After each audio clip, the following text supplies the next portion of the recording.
Irmãos, os estudiosos do Novo Testamento dizem que a carta aos Romanos é a cordilheira do Himalaia de toda a revelação bíblica. E se Romanos é a cordilheira do Himalaia, então o capítulo 8 que nós vamos ler hoje é o pico do Everest. Ou seja, é o ponto mais alto da revelação bíblica. O que significa isso? Significa que esse capítulo 8 de Romanos, esse texto da palavra de Deus, a revelação de Deus que existe aqui é tão grandiosa, tão estupenda, magnífica, tão excelsa, maravilhosa, que nós não podemos perder aquilo que o Espírito Santo quer falar ao nosso coração. Então olha para o seu vizinho e fala assim: abra os seus ouvidos espirituais para receber a revelação de Deus nessa manhã. Romanos capítulo 8, a partir do verso 26, palavra de Deus ao nosso coração nessa manhã. Também o Espírito, Romanos 8, 26, também o Espírito, semelhantemente, nos assiste em nossa fraqueza, porque não sabemos orar como convém, mas o mesmo Espírito intercede por nós, sobremaneira, com gemidos inexprimíveis.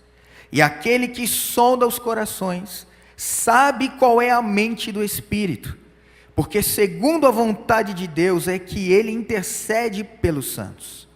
Sabemos que todas as coisas cooperam para o bem daqueles que amam a Deus, daqueles que são chamados segundo o seu propósito. Porque aos que de antemão conheceu, também os predestinou, para serem conformes à imagem de seu Filho, a fim de que ele seja o primogênito entre muitos irmãos. E aos que predestinou, a esses também chamou. E aos que chamou, a esses também justificou. E aos que justificou, a esses também glorificou. Vamos falar juntos o verso 30?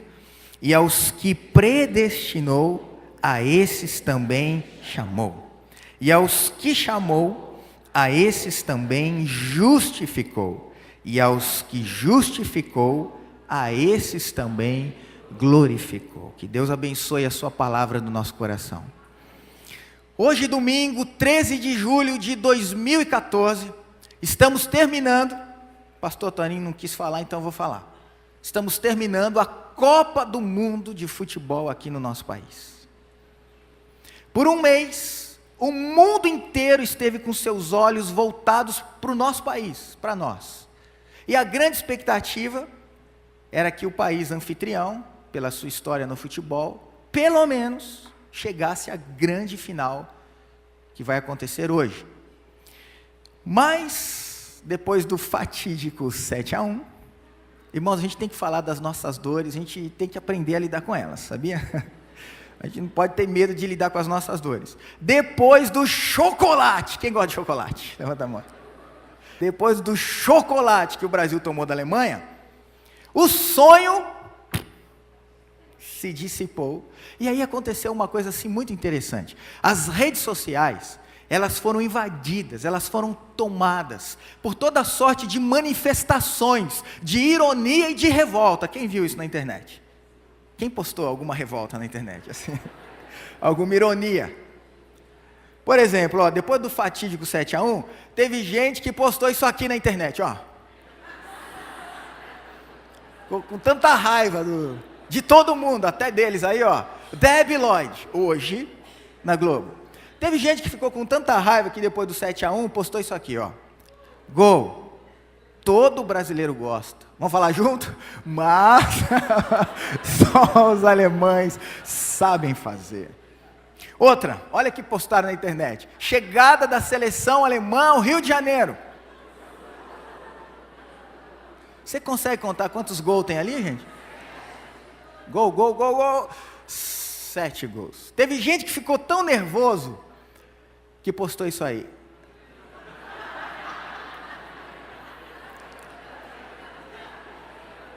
A culpa não é minha. É de quem então, Fred? Só faltou ele falar, a culpa é das estrelas. Outra aqui, Quem viu essa na internet? Felipão, a bruxa do 71, ou a bruxa do 7-1. Teve essa aqui também, ó.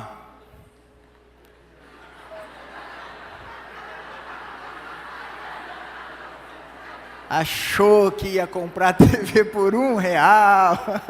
Olha pro seu vizinho e fala assim, sabe de nada, inocente, sabe de nada. Sabe de nada.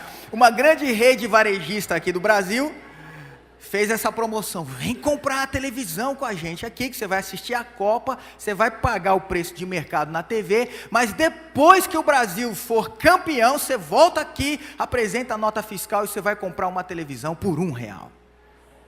Aí depois o menino propaganda dessa rede varejista aparece dizendo, você achou que ia comprar a TV por R$1, sabe de nada, inocente. E tem outra, mas vamos parar por aí. Você sabe que teve gente que olhou para essas coisas na internet e ficou bravo? Teve gente que viu essas manifestações assim de ironia, de revolta, e ficou nervoso. Onde já se viu? O Brasil perde, e o povo fica fazendo chacota. Cadê os patriotas? Cadê o povo? O Brasil pede, o povo fica ironizando. Mas, meu irmão, olha para mim, isso tem uma explicação, pelo menos uma explicação psicológica, isso tem. Isso tem, sabe por quê? Ó, quando uma pessoa está em sofrimento, quando qualquer de nós, quando qualquer pessoa está em sofrimento, ela só tem dois caminhos. Ou ela implode, se ela estiver em sofrimento, ou ela implode, ou ela explode. Ou ela chora, ou ela ataca. A ironia, para pensar psicologicamente falando, a ironia é uma forma de ataque. É uma forma de defesa. As pessoas que ironizaram depois do jogo e colocaram todas essas coisas na internet, elas estavam sofrendo tanto quanto as pessoas que choraram depois do jogo. É que cada pessoa tem o seu jeito de lidar com a dor. Cada ser humano vai lidar com o sofrimento a partir dos recursos egóicos, psicológicos, emocionais que tem. Por exemplo, tem gente que, você já viu pessoas assim, depois que é assaltada, passou o assalto, quem já foi assaltado aqui? Tem gente que depois que é assaltado chora, não tem? Passou um negócio, aí a pessoa começa a chorar. Pois tem gente que depois que sofre o assalto começa a rir. Aí você vai falar que ele está rindo porque ele está feliz? Ele gostou de se assaltar? Levou minha carteira, aleluia, glória a Deus. Abençoe esse ladrão, Senhor. Você está feliz porque você foi assaltado? Não, é a forma que a pessoa tem de lidar com a dor. Tem gente que na hora do problema chora. Tem gente que na hora da dor ri para não chorar. Mas é um riso nervoso. É um riso de dor, é um riso para camuflar o sofrimento. Por exemplo, não vou falar nome, não vou dar nome aos bois, mas teve gente aqui na nossa igreja, quando o Brasil perdeu lá, 7-1, teve marido que olhou para a esposa e falou assim, não fala comigo. A esposa falou assim, mas que culpa eu tenho? A culpa é do Fred, a culpa é do filho, que culpa eu tenho? Mas não fala comigo. Eu vou para o quarto, eu preciso de 5 minutos sozinho, eu vou me recompor, você não vai atrás de mim. E o marido foi para o quarto chorar. Teve marido, em compensação, que quando terminou o jogo, olhou para a esposa e falou assim, como é que pode? Nós perdemos para um time cujo goleiro é um Neuer. O nome do goleiro da Alemanha é Neuer. Esse marido, em vez de chorar, qual o recurso emocional que ele usou para lidar com a dor que ele estava tendo? A ironia. Ele preferiu rir para não chorar, mas ele estava sofrendo tanto quanto o outro que foi lá no quarto chorar. Ele ironizou o goleiro da Alemanha. Não acredito, nós perdemos para um time cujo goleiro é um Neuer. Pergunta, irmão, quem que estava sofrendo mais? O maridão que foi para o quarto chorar ou o maridão que zoou o Neuer? Os dois. Mas cada um lidou com a dor do seu jeito. Então o que aconteceu nesses últimos dias foi isso. O Brasil inteiro chorou, o Brasil inteiro sofreu, mas cada brasileiro lidou com a dor do seu jeito. Teve um que ficou quieto, teve outro que foi para o quarto chorar, teve outro que postou as ironias lá na internet, teve outro que ficou com tanta raiva que pegou a bandeira e queimou a bandeira do Brasil e postou na internet. Teve o outro que ficou tão nervoso que deu uma voadora gospel lá na televisão. E agora? Além dele não ganhar outra televisão por R$1, ele vai ter que pagar essa em 48 meses. que ele acabou de destruir, dando uma voadora gospel lá na TV. Cada um lida com a dor do seu jeito. Foi isso que aconteceu. O Brasil inteiro sofreu, olha só, porque uma grande expectativa de vitória virou o quê, gente? Virou uma derrota vexatória. Não é o fato de perder todo mundo pode perder, mas como a coisa aconteceu. Isso é importante, grava isso. O Brasil sofreu porque fala comigo essa frase, uma grande expectativa de vitória virou derrota vexatória. Eu quero dizer, entretanto, que esse não é o destino da igreja de Jesus Cristo. Quero dizer nessa manhã que esse não é o destino dos filhos de Deus. Sabe por quê? Porque em Cristo Jesus, nós não temos expectativa de vitória. Levanta a sua mão e fala assim: em Cristo Jesus, nós temos garantia de vitória. Vamos falar junto? Olha lá, leia comigo. Em Cristo Jesus, não temos expectativa de vitória. Levanta a sua mão e fala pela fé. Em Cristo Jesus, nós temos garantia de vitória. Aleluia! Nós temos garantia de vitória em Cristo Jesus. E quando você olha para esse texto de Romanos, capítulo 8, é justamente isso que esse texto vai falar. Com a sua Bíblia aberta, se você olhar, por exemplo, para o versículo 30, esse versículo 30, ele mostra para nós que a nossa salvação, gente, a nossa salvação não foi uma medida de última hora da parte de Deus. Não é que o plano A deu errado, não é que o plano A fracassou, e aí Deus então se viu apertado e teve que dar um jeitinho, quebrar um galho e fazer alguma coisa ali na hora para nos salvar. Não, o versículo 30 deixa muito claro que a nossa salvação foi planejada desde a eternidade. Olha o que diz o verso 30, e aos que predestinou. Meu irmão, a igreja de Jesus, nós temos nossas falhas, temos as nossas limitações, mas o sangue de Jesus nos limpou e nos purificou de todo pecado, e a Bíblia diz que a igreja de Jesus é um povo predestinado para ir morar no céu, e não há ninguém que possa impedir isso. A nossa salvação, diz o versículo 30, foi planejada desde a eternidade. Meu irmão, antes que o mundo fosse mundo, Deus já tinha colocado os olhos dele em você. Antes que o mundo fosse mundo, Deus já tinha colocado o coração dele em nós. Antes que os anjos fossem criados. Quando é que os anjos foram criados? Quem mostra para mim um versículo na Bíblia que fala quando os anjos foram criados? A gente sabe quando os anjos foram criados? Em algum momento na eternidade. Em algum momento antes de Deus criar a terra, o universo, em algum momento lá na eternidade, Deus criou os anjos. Pois Romanos 8,30 mostra para a gente que antes que os anjos fossem criados, Deus já havia nos amado. E esse Deus que nos amou desde a eternidade, esse Deus que planejou a nossa salvação desde a eternidade, esse mesmo Deus executou a nossa salvação na história, através da morte e da ressurreição de Jesus Cristo.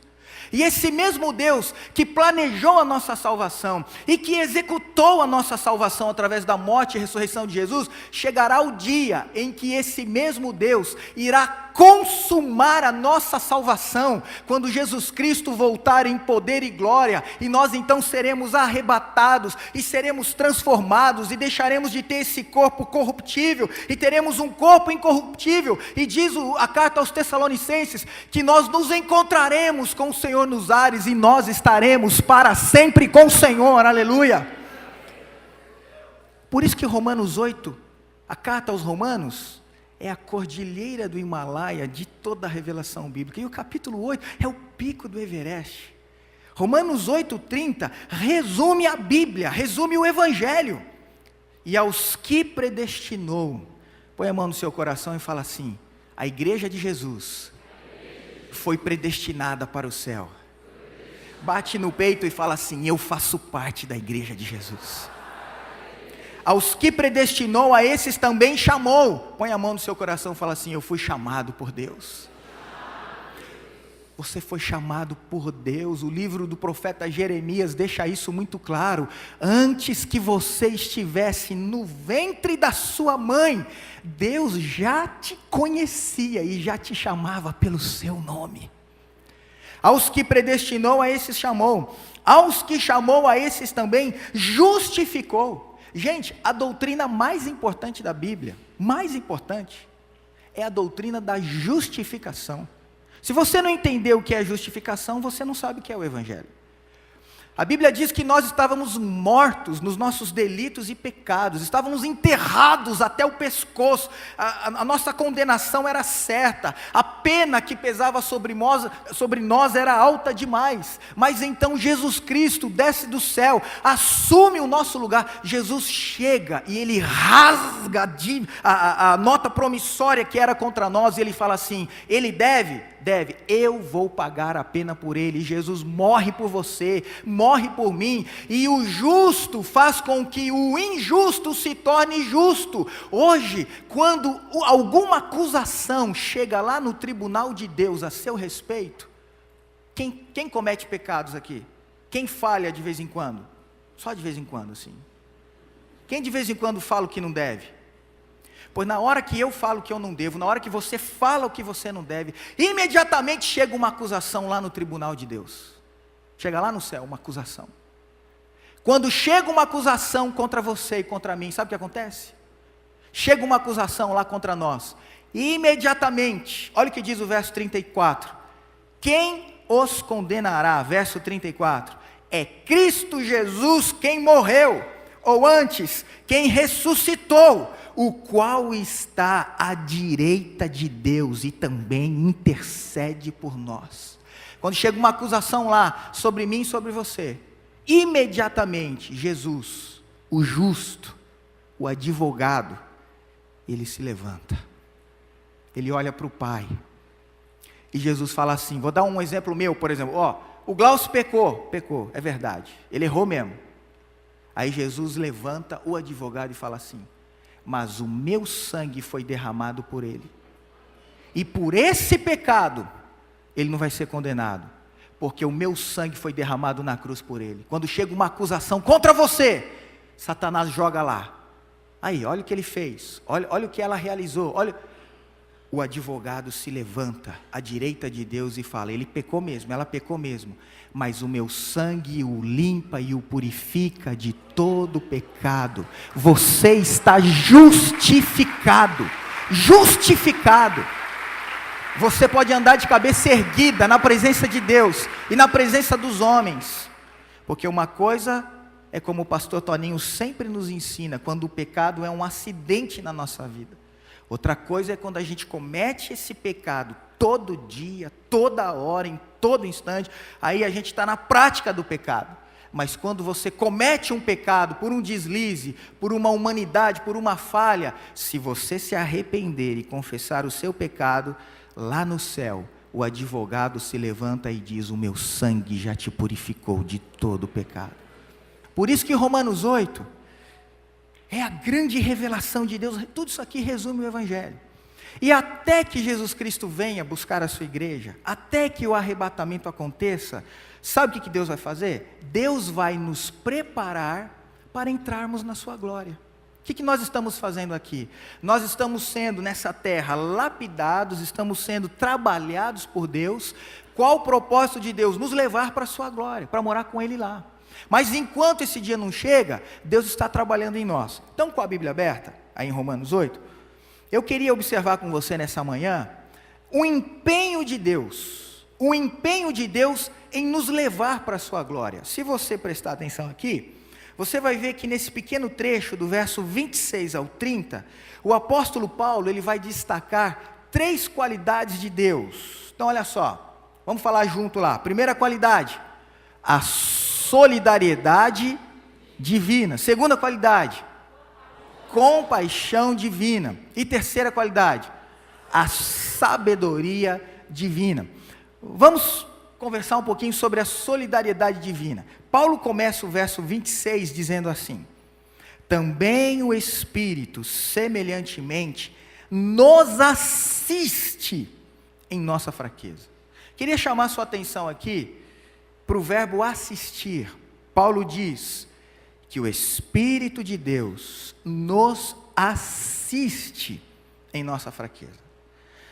Na língua grega, o verbo assistir, empregado aqui em Romanos 8, 26, traz a ideia de que a vida é um fardo tão pesado, mas tão pesado, que você não consegue carregar esse fardo sozinho. Então o que acontece? O Espírito Santo de Deus vem e carrega esse fardo junto com você. Eis a solidariedade divina. Aquilo que você não consegue fazer sozinho, o Espírito Santo vai fazer junto com você.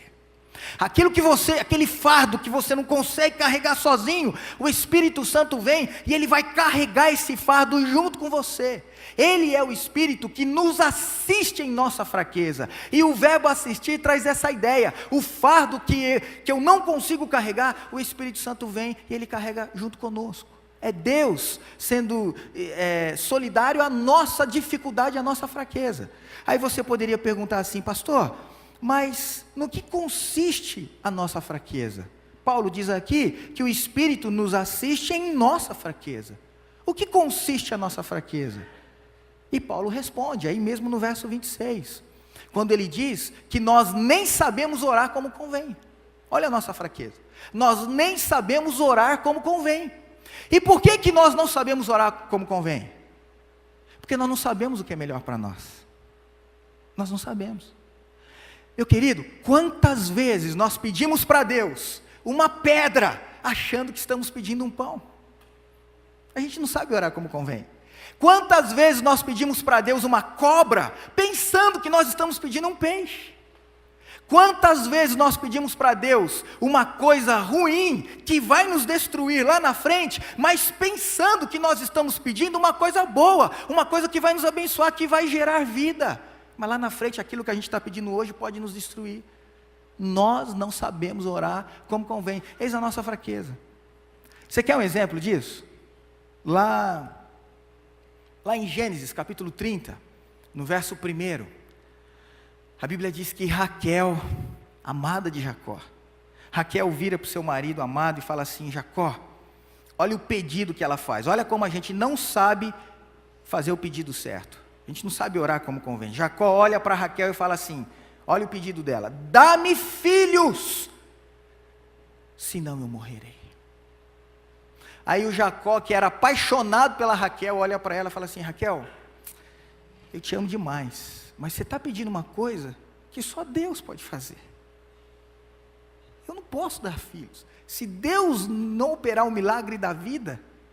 Mas na cabeça de Raquel havia esse pensamento: para eu ser feliz, eu tenho que ter filhos. Para eu me tornar uma mulher plena, para eu me tornar uma mulher realizada, eu tenho que ter filhos. Então Jacó, então Deus, dá-me filhos, senão eu morrerei. Sabe o que aconteceu? Se você ler a continuação do texto, lá em Gênesis 30, Raquel teve filhos. Primeiro ela teve José, depois ela teve Benjamim. E aí sabe o que aconteceu? Ela morreu no parto. Ela achou que tendo filhos, ela viveria. Mas ao ter filhos, literalmente, ela morreu. Nós não sabemos orar como convém. Nós não sabemos pedir a coisa certa. Ela achou que ao ter filhos, ela seria uma mulher realizada. Será que se Raquel soubesse que ao ter filhos ela morreria, será que ainda assim ela continuaria pedindo filhos? Nós não sabemos orar como convém, irmão. É por isso, queridão, que muitas vezes, não são poucas não, muitas vezes, Deus não vai dar aquilo que você está pedindo para Ele. Ele não vai dar o que você está pedindo, mas Ele vai dar o que você precisa. Ele vai dar o que é melhor para você. Sabe por quê? Porque os caminhos de Deus são mais altos do que os nossos caminhos, os pensamentos de Deus são mais elevados do que o nosso pensamento. A gente não entende, mas Deus está cuidando de nós, está trabalhando por nós. Quando José, do Egito, estava preso, e ele era inocente, nós sabemos disso, o que José fez? José pediu ao copeiro de Faraó para lembrar-se dele. Mas diz a Bíblia que o copeiro de Faraó esqueceu-se de José. E o que aconteceu com José? O que aconteceu, gente? Ele ficou mais 2 anos, ele já estava na cadeia, a gente não sabe quanto tempo. E depois que ele pediu para o copeiro lembrar dele, mas o copeiro esqueceu dele, ele permaneceu na cadeia, ele ficou na cadeia por pelo menos mais 2 anos, mofando lá naquela cadeia. Aí você poderia perguntar, pastor, onde está Deus? Onde está Deus que permite que um filho inocente permaneça mofando na cadeia? Onde está Deus? Por que Deus, se José era inocente, por que Deus não tirou o José da cadeia, da prisão, na hora que o José queria sair da prisão? Por uma razão muito simples. Se José tivesse saído no dia que ele queria, José teria sido, no máximo, um bom lavador de copos no palácio de Faraó. Se José tivesse saído da prisão na hora que ele queria sair, ele teria sido, no máximo, um bom auxiliar do copeiro de Faraó. E ele não entendeu. Mas naqueles 2 anos que ele ficou mofando na cadeia, Deus não estava longe, Deus não estava ausente, Deus não estava indiferente. Naqueles 2 anos que ele ficou mofando, sabe o que Deus estava fazendo? Sabe? Deus estava construindo a rampa do palácio. Deus estava trabalhando na história para tirar José da cadeia e para transformá-lo no governador do Egito. Aleluia! Queridão, quando você acha que Deus está longe, na verdade, Deus está trabalhando em seu favor. Quando você acha que Deus se esqueceu de você, quando você acha que Deus está indiferente, na verdade, Deus está fazendo hora extra, porque aos seus amados Ele o dá enquanto dormem. Quando você olha para uma situação que você está vivendo, e você olha aquilo e você fala, Deus está contra mim. Na verdade, Deus não está contra você. Deus está preparando o melhor para você.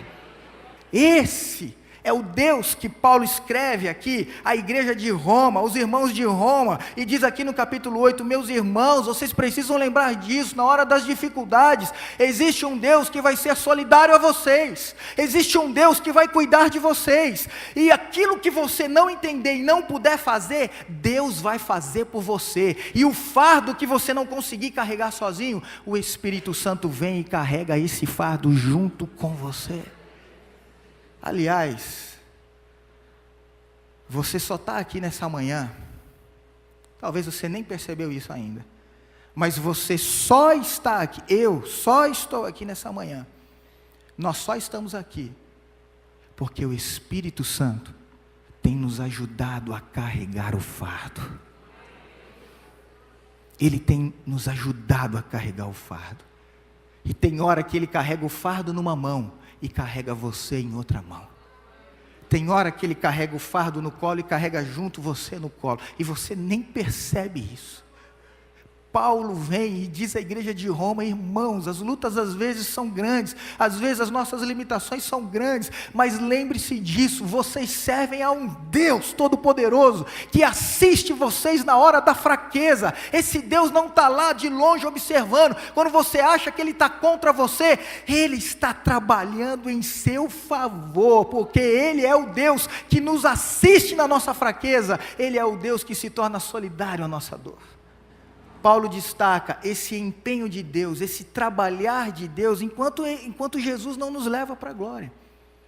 Paulo fala sobre a solidariedade de Deus, mas ele continua no texto, falando sobre a compaixão divina. Se você observar no finalzinho do verso 26, acompanha aí, ó.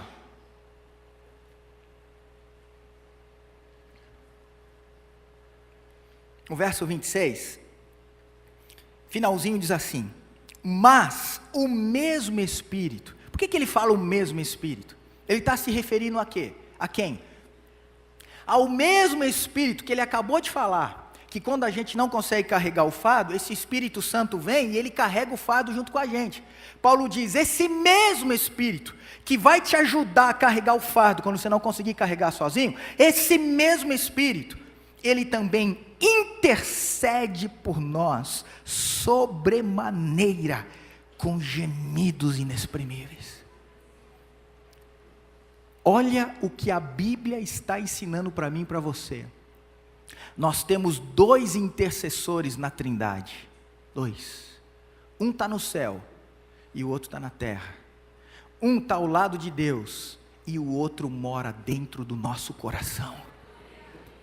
Paulo está ensinando aqui, movido pelo Espírito de Deus, que quando você estiver na sua angústia maior, você tem que lembrar disso. Lá no céu tem alguém que está intercedendo por você.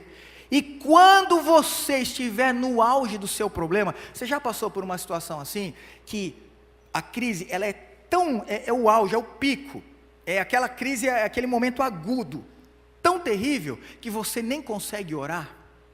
Alguém já passou por isso, assim, alguma vez? Que você está passando um problema, que você ajoelha para orar, ou você senta para chorar, e as palavras não saem. Quem já passou por isso? A dor é tão grande, o problema é tão intenso, que você não consegue orar. Você não consegue orar. Pois Paulo escreve à igreja de Roma, e movido pelo Espírito Santo, ele diz assim: irmãos romanos, quando vocês passarem um problema a ponto de você estar tão angustiado, tão detonado e destruído, que você fala assim, eu não consigo orar, lembre-se disso, tem alguém que está orando por você. Tem alguém que quando eu não consigo orar, eu não tenho forças para orar, o Espírito Santo está orando por mim. O Espírito Santo está intercedendo por mim ao Pai. Olha a compaixão divina. Solidariedade divina, quando o Espírito carrega o fardo que eu não consigo carregar sozinho. Compaixão divina, quando o Espírito ora por mim, quando eu mesmo não consigo orar. Olha a compaixão desse Deus. Ele vem e ele ora por mim. O Espírito Santo clama por mim ao Pai. Gente, Jesus está lá no céu me defendendo. E ao mesmo tempo que Jesus está lá no céu, dizendo que o sangue dele já me purificou de todo pecado, o Espírito Santo está dentro de mim, orando ao Pai, dizendo assim: Pai, console e fortalece o teu filho e a tua filha. Olha a compaixão de Deus. É o Deus que intercede por nós. E como é que o Espírito intercede por nós? O apóstolo Paulo diz, ele intercede por nós, sobremaneira, o que diz o texto aí, gente? Com gemidos inexprimíveis. O que é um gemido? Paulo diz que o Espírito Santo intercede por nós com gemidos. O que é um gemido?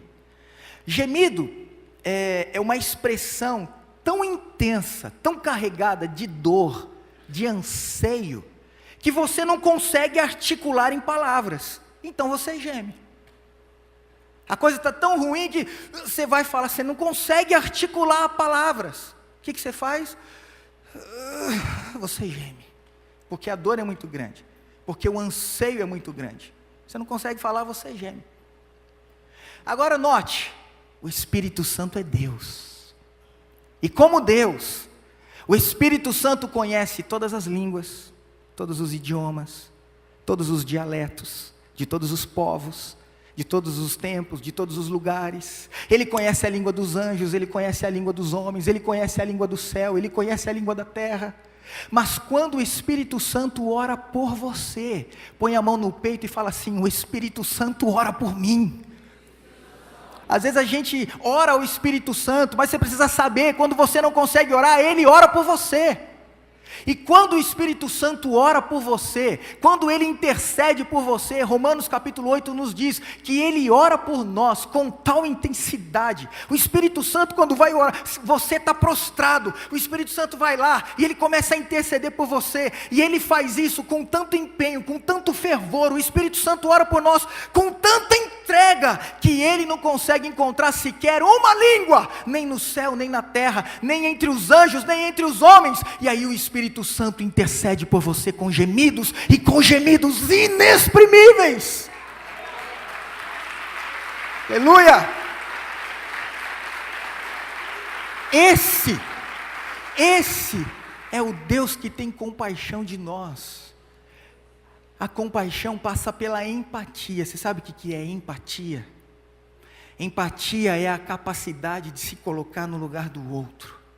Antes de você lançar um julgamento, você vai tentar se colocar na pele da pessoa e entender o que ela está vivendo, o que ela está passando, para você não julgar as pessoas sem conhecimento de causa. Pois o Espírito Santo, quando a gente não consegue orar, ô meu irmão, o Espírito Santo ele não olha para você e fala: bonito, bonito, você é crente e não sabe nem orar. Você é da Igreja Batista Renovada e não consegue nem orar. Não. Quando você está largado lá, que você não tem forças para orar, o Espírito Santo intercede por você ao Pai, com gemidos inexprimíveis. Jesus está clamando por você lá no céu, o Espírito Santo está clamando por você aqui na terra. Paulo mostra o empenho desse Deus em trabalhar em nós para nos levar à glória. Primeiro ele fala da solidariedade divina. O que é solidariedade divina, gente? É quando o Espírito carrega o fardo que eu não consigo carregar sozinho, ele me ajuda.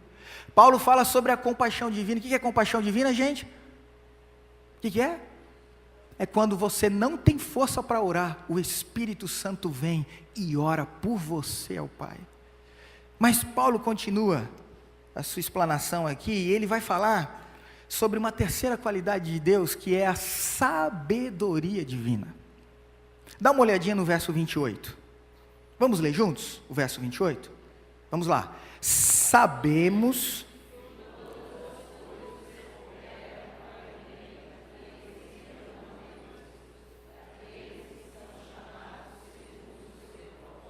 Queria chamar a sua atenção para a primeira palavrinha desse versículo. Olha aí na sua Bíblia. Qual é a primeira palavra de Romanos 8, 28?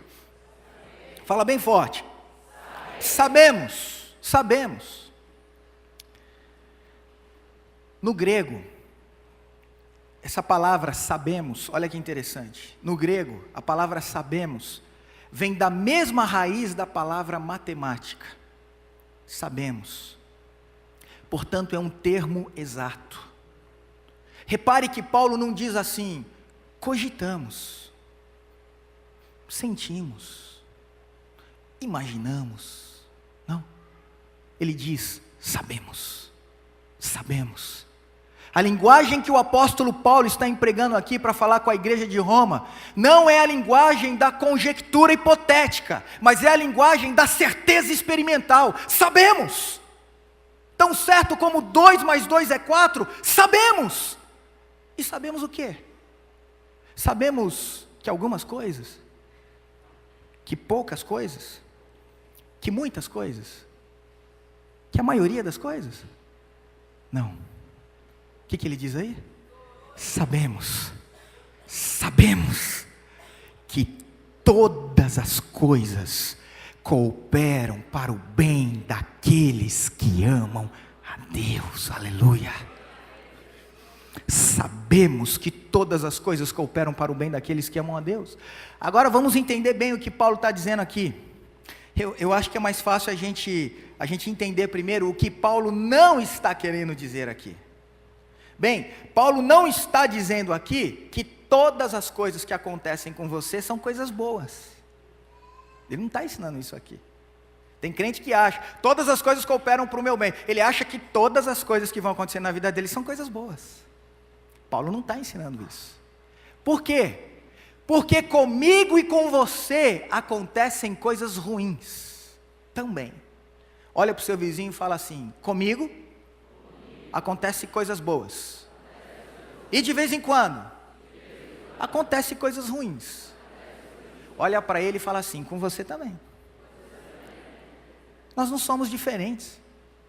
Comigo e com você de vez em quando acontecem coisas ruins. Deixa eu falar uma coisa importante para você. Crente bate carro, irmão. Tem crente que é navalha e vai para o céu. Tem crente que é meia roda e vai morar com Jesus no céu. Crente bate carro. Crente perde emprego. Crente fica doente.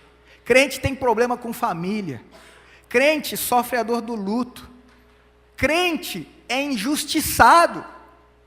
E isso não é uma coisa boa. É bom ser injustiçado? Não é uma coisa boa. Quando os irmãos de José o tiraram lá daquela cisterna e venderam José como se ele fosse uma mercadoria barata lá para os mercadores do Egito, aquilo não foi uma coisa boa. Aquilo foi um ato perverso, aquilo foi um ato de perversidade. Eles venderam José, não foi uma coisa boa que aconteceu com ele. Porém, 20 anos depois, José se apresenta aos irmãos como governador do Egito. E ele olha para eles e diz assim, olha o que José fala para eles: vocês fizeram o mal contra mim. José olha para eles e fala: vocês intentaram o mal contra mim. Aí José fala assim: porém Deus, o Deus vivo e poderoso, Ele transformou esse mal em bênção na minha vida. Aleluia. Portanto, meu irmão, Paulo não está dizendo aqui em Romanos 8, 28, que todas as coisas que acontecem com você são coisas boas.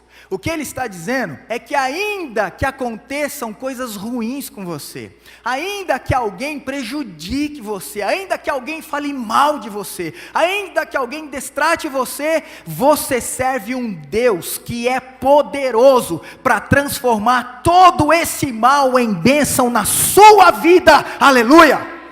É isso que Paulo está dizendo aqui para nós. Nós servimos a um Deus que Ele tem poder de transformar as coisas ruins, todas as coisas. Ele trabalha em todas as coisas, nas boas e nas ruins. Paulo está dizendo, de vez em quando coisas boas vão acontecer, de vez em quando coisas ruins vão acontecer, mas você ama a Deus? Você ama? Porque a revelação bíblica é, todas as coisas cooperam para o bem daqueles que amam a Deus. Você ama a Deus? Se você ama a Deus, Paulo está dizendo assim, ainda que coisas ruins aconteçam, calme o seu coração. Por quê? Porque as rédeas da sua vida estão nas mãos de Deus, o onipotente Deus. As rédeas do destino, nós não somos guiados pelo acaso, nós não somos guiados pelos astros, pela força dos astros, nós não somos guiados por um karma. Paulo está dizendo aqui, acalma o seu coração, quando coisas boas acontecerem e quando coisas ruins acontecerem, porque se você ama a Deus, as rédeas do seu destino estão nas mãos de Deus. É como se Deus estivesse, eu gosto muito dessa ideia, como se Deus estivesse fazendo um bordado. Quantas irmãs aqui gostam de bordar? Levanta a mão. Faz o tricôzinho lá, mexe com as agulhas lá, você gosta? Quantos homens sabem bordar? Deixa eu ver se tem. Pois o nosso Deus sabe bordar, sabia? O que Paulo está dizendo aqui é como se Deus, Ele estivesse fazendo um bordado à mão. Deus estivesse ali tecendo um bordado. E esse bordado é a minha vida, é a sua vida, e Deus está lá. Ele não perde o fio da meada, Ele está lá, Ele está bordando para lá, para cá, e Ele não perde o fio da meada. Isso me faz lembrar de Gary Chapman, o autor daquele livro, As 5 Linguagens do Amor. Quando Chapman era pequeno, ele conta que um dia ele estava sentado aos pés da sua mãe. Ele estava lá sentadinho no chão, e a mamãe sentada no sofá, e a mãe estava fazendo um bordado. E aí, ele pequenininho, ele olhou assim para cima, e ele viu o bordado que a mãe estava fazendo, só que ele viu pelo avesso, que a mãe estava lá bordando, e ele viu de baixo para cima. E quando você vê um bordado pelo avesso, o que você enxerga? Você enxerga um monte de linhas que parecem que estão soltas, parece que estão desconectadas ali. Ele olhou assim, ele viu um monte de linhas soltas, Ele, na sua cabecinha de criança, ele falou, nossa, ele falou, mamãe, que coisa esquisita que você está fazendo. Está tudo feio, as linhas estão soltas, estão desencontradas, está estranho demais. E ele conta que a mãe entendeu na hora. O que ela fez? Pegou o filhinho que estava no chão, colocou o filhinho no colo dela, e aí mostrou o bordado, mas mostrou agora do lado certo, não pelo avesso, mas de cima para baixo. E ele conta em um de seus livros, que quando ele olhou o bordado da mãe, pelo lado certo, não pelo avesso, mas pelo lado certo, ele ficou encantadíssimo. Ele olhou, ele falou: uau, que coisa linda, mamãe, eu achei que as linhas estavam soltas, mas não, ele percebeu que não tinha nada solto, tudo estava se harmonizando, tudo estava bonito, as linhas estavam certinhas, estava lindo, lindo, lindo, lindo. Mas ele teve aquela visão errada, porque ele viu pelo avesso, ele viu pelo lado errado. Então ele teve uma percepção equivocada. Por que eu estou falando isso? Porque talvez nessa manhã, você esteja olhando para a sua vida hoje, o que você está vivendo hoje, como uma criança que olha o bordado da mãe pelo avesso. Você olha para a sua vida e nada faz sentido. Você olha para a sua vida e as coisas não se harmonizam, as coisas não se encaixam. Você olha para a sua vida e parece que as linhas da sua vida estão soltas, estão desencontradas. Mas escute, vai chegar o dia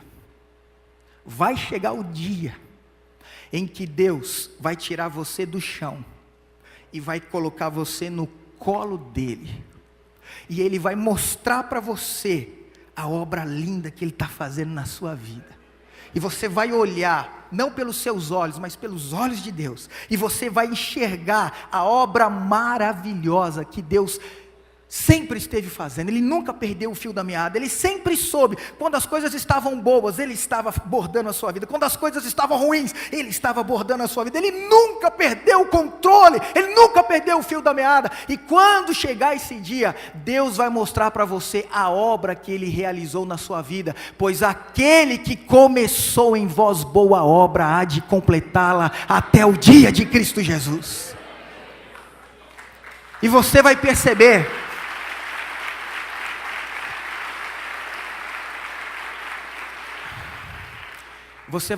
que Deus é seu Pai, e que Ele trabalha em tudo, nas coisas boas, nas coisas ruins. Ele trabalha para que todas as coisas, diz o texto, cooperem para o seu bem, para o bem daqueles que amam a Deus. Então é para o seu bem. Aí você poderia perguntar assim: tudo bem, pastor, eu entendi isso, mas eu sei que todas as coisas vão cooperar para o meu bem. Mas você poderia perguntar ainda: que bem é esse?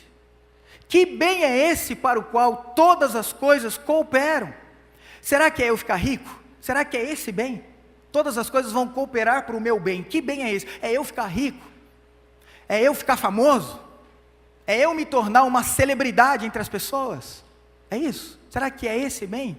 É eu me tornar uma pessoa influente na sociedade? É esse o bem? E Paulo não nos deixa sem resposta.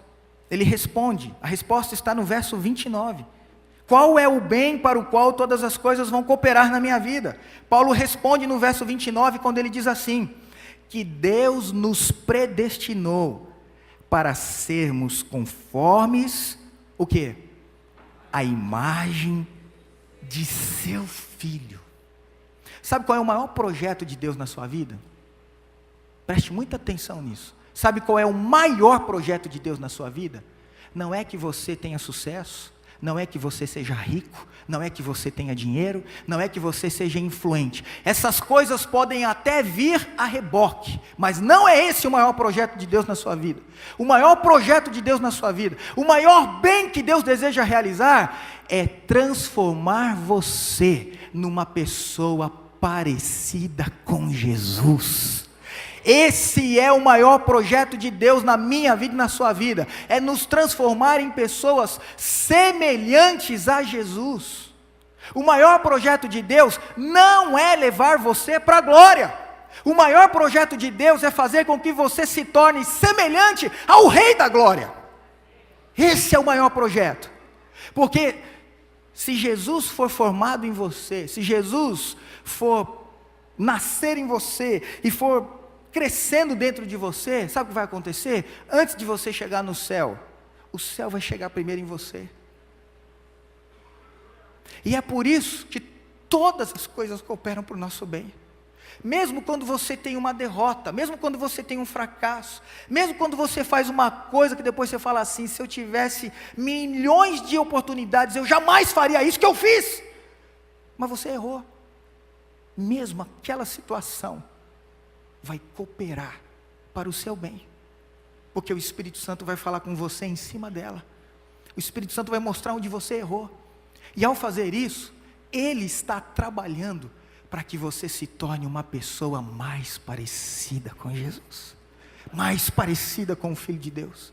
Ao contrário desse evangelho que só prega prosperidade e dinheiro, e se mede a espiritualidade de alguém pelo carro que ela tem, pela casa que ela tem, pelo cargo, pelo diploma pendurado na parede que ela tem. Deus não olha nada disso.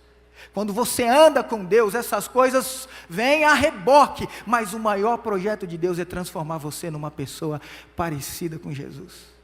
Aí acontece uma coisa ruim, e Deus fala assim, eu preciso transformá-lo numa pessoa mais parecida com o meu Filho amado Jesus. E aí Deus usa aquela situação, e Ele vai gerar em você reflexões, ponderações, e você vai pedir o perdão a Deus, e você vai buscar a força de Deus. E naquela dificuldade, você está se tornando uma pessoa mais parecida com Jesus. Paulo então encerra esse trecho que ele escreve aos Romanos. E ele deixa essa grande lição para a igreja de Roma, e essa grande lição para a igreja batista renovada nessa manhã. Paulo deixa esse ensinamento para nós. Quando você estiver em apuros, confie na solidariedade divina. O peso que você não carregar sozinho, o Espírito Santo vai carregar junto com você. Confie na compaixão divina, porque quando você estiver tão fraco, mas tão fraco que você não conseguir orar, o Espírito Santo vai orar por você com gemidos inexprimíveis.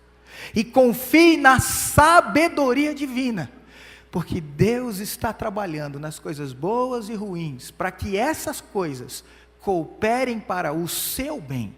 Ou seja, para que todas as coisas, os encontros e desencontros, cooperem para que você se torne uma pessoa conforme a imagem de Jesus, semelhante a Jesus. Coisa linda quando alguém conversa com você e depois você fica sabendo, a pessoa fala assim, nossa, eu conversei com aquela pessoa, parecia que eu estava falando com Deus.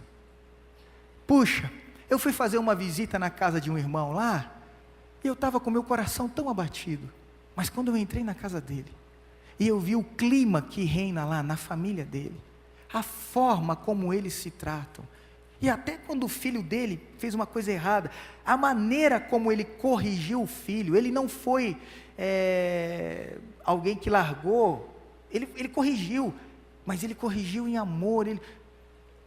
Alguém vai olhar para você, para a sua vida, e vai falar assim, puxa, parece que eu estou me relacionando com Deus. Quando você ouve esse tipo de comentário, é porque Jesus Cristo está sendo formado dentro de você. Mas não fique triste, quando você errar e falhar, tenha certeza de uma coisa, o Espírito Santo está trabalhando, para que você se torne uma pessoa mais parecida com Jesus. Que assim seja, irmãos, amém? Que assim seja, que assim aconteça, que o Espírito Santo trabalhe em nós, e que Deus abençoe a sua palavra nessa manhã nos nossos corações, em nome de Jesus, amém.